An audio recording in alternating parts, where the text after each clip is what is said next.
আসসালামু আলাইকুম। যেসব ব্যাংকে বর্তমান প্রবাসী ভাইয়ের আমরা যারা প্রবাসী আছি তারা যেন এই ব্যাংকগুলোতে কখনো আপনারা প্রবাস থেকে রেমিটেন্স বাংলাদেশে পাঠাবেন না। এইসব ব্যাংকে যদি আপনার রেমিটেন্স পাঠান তাহলে কিন্তু আপনার রেমিটেন্সটা সঠিক সময় পাবেন না। বর্তমান কিছু কিছু বাংলাদেশে ব্যাংক আছে যে তারা উধাও হওয়ার জন্য বসে রয়েছে, যেগুলাই টাকা জমা দিতেছে কি যাদের টাকা আগে ছিল তাদেরকে একটা টাকা বর্তমান দেওয়া হয় না। আর দেওয়া হয় না এই কারণেই যে তারা বাংলাদেশ ছেড়ে উধাও হয়ে যাবে। এই ব্যাংকগুলো বর্তমান বন্ধ করে দিবে। যেরকম আছে যে ফার্স্ট সিকিউরিটি ইসলামী ব্যাংক, আপনার টাকা পাঠাইলে বাংলাদেশ থেকে প্রবাসী ভাইয়েরা যারা টাকা পাঠান ফার্স্ট সিকিউরিটি ইসলামী ব্যাংকে ওই টাকাটা পাবেন না। যদি ন্যাশনাল ব্যাংকে টাকা পাঠান তাহলে আপনি টাকাটা পাবেন না।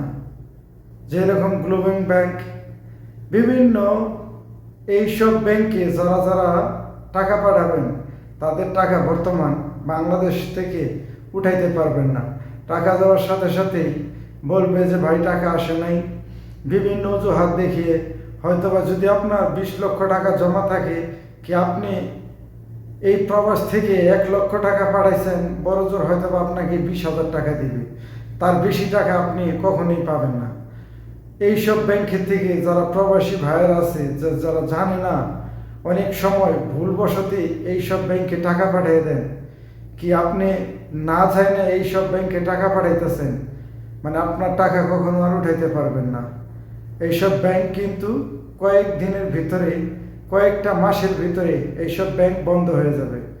এখন বর্তমানে এইসব ব্যাংকের থেকে যে প্রবাসীরা টাকা পাঠায়, কি যে গ্রাহক টাকা জমা করে ওই টাকা থেকে তাদের স্টাফদের স্যালারি দিতেছে, বেতন দিতেছে। একটা ব্যাংক যখন আমার জমা টাকা থেকে স্টাফরে বেতন দেয় তাহলে তখনই ভাবতে হবে যে এই ব্যাংকটা আর বেশি দিন টিকা থাকার মতো না। মানে এইসব ব্যাংকে যদি আমরা ভুলবশতেও যদি টাকা পাঠাই, যদি সময় থাকে তাহলে দ্রুত গতিতে ব্যাংকের নাম পরিবর্তন করে অন্য ব্যাংকে দেন। তবুও এই 3টা ব্যাংকে কখনোই আপনারা বাংলাদেশে টাকা ছাড়বেন না।